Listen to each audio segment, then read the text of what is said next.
guys. So today we're going to start a new chapter, number. यानी कोई चीज कितनी है, एक है, ज्यादा है, तो उसी के बेसिस पे हमने अपने नाउन चैप्टर को क्या करा है, डिवाइड करा है. तो in English language there are two numbers. तो जो हमारी इंग्लिश लैंग्वेज होती है उसमें टू नंबर्स होते हैं. कौन कौन से? सिंगुलर और प्लूरल. तो सिंगुलर होती है सिंगल. सिंगुलर मीन्स होता है सिंगल यानी एक. तो अगर कोई चीज एक है तो उसको हम सिंगुलर बोलेंगे, और एक से ज्यादा है तो फिर वो क्या बन जाती है, फिर वो प्लूरल बन जाती है. अब हम देखते हैं कि हम सिंगुलर से प्लूरल कैसे कैसे बना सकते हैं. तो सबसे पहला क्या होता है, सबसे इजी, हमें क्या करना है, सिर्फ एस को ऐड करना. तो bird, birds, pen, pens, pen, pens.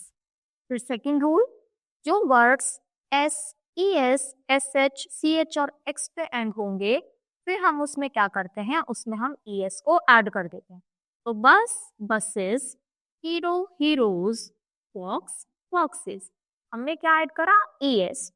फिर थर्ड में add s to singular nouns ending in vowel plus y, that is words end with vowel followed by y.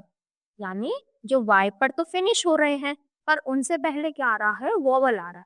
कौन कौन से वोवल होते हैं हमारे, ए, ई, आई, ओ, यू. तो y से पहले अगर कोई भी वोवल आता है, देखो y से पहले है o जो कि हमारा वोवल है, तो हम उसमें नॉर्मली s को ऐड करते हैं. तो बॉय, बॉयज, मंकी, मंकीज. पर देखो अब है एफ और F P end adds V E S. अगर एफ है हमारा तो हम एफ को किसमें चेंज कर देते हैं, वी में, और फिर उसमें ई एस जोड़ देते हैं. तो थीफ का एफ हटा, वी लगा और ई एस. तो थीफ, थीव्स, लीप, लीव्स, काफ का काफ्स.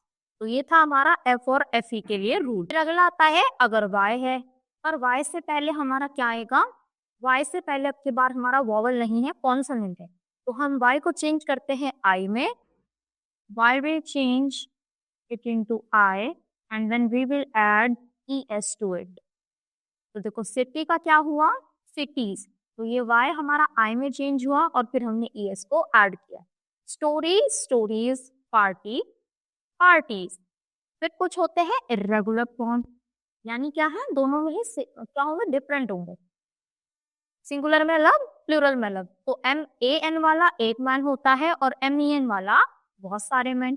ऐसे ही goose, geese, foot, feet, mouse, mice, और वुमेन और women. The following nouns do not change in plural, they are. पर कुछ वर्ड्स ऐसे होते हैं जो दोनों में ही सेम है, यानी सिंगुलर में भी सेम यूज हो रहे हैं और प्लूरल में भी. तो वो कौन कौन से वर्ड हैं, डियर, फिश, शीप. तो ये क्या होता है, दोनों में ही सेम चलते हैं. The following nouns that cannot be used without s. तो कुछ वर्ड्स ऐसे हैं जो बिना s के यूज ही नहीं हो सकते, तो वो हमेशा क्या होते हैं, प्लूरल होते हैं. तो वो कौन कौन से हैं, trousers, pants, jeans, tights, pyjamas, shorts, glasses, scissors और फ्लायर्स. तो इनके एंडिंग में s हैं तो हम इनको हमेशा क्या होते हैं, प्लूरल में ही रखते हैं. The following nouns do not have any plural form. तो इनके क्या होते हैं, कुछ प्लूरल फॉर्म ही नहीं होगी. वो वर्ड कौन कौन से हैं, जैसे फर्नीचर हो गया, न्यूज हो गया, इंफॉर्मेशन हो गई. तो अगर इंफॉर्मेशन है तो एक होगी, वो भी इंफॉर्मेशन है, और अगर मैं बहुत सारी दूं तो वो भी. वैसे तो नहीं होगा कि उसने मुझे बहुत सारी इंफॉर्मेशन दी, इंफॉर्मेशन ही है ना. एक चीज बताए कोई या कोई 10 चीज बताए तो वो क्या रहेगी, इंफॉर्मेशन ही रहेगी. इन वर्ड्स के कोई भी प्लूरल नहीं हो सकते. The following abbreviated nouns have plural form by adding s at the ends position. तो देखो जैसे अगर कोई ऐसे वर्ड्स लिखे गए हैं एब्रीवेटेड नाउन्स शॉर्ट फॉर्म में, तो हम उनमें नॉर्मली s को लगा देते हैं एंड में. तो MLA का क्या हो गया, MLAs, BA का BAs, MP का MPs और MA का MEs. तो ये चैप्टर यहीं पर फिनिश होता है. आई होप बच्चों आपको सभी चीजें अच्छे से क्लियर हुई होगी. तो that's all for today. Thank you.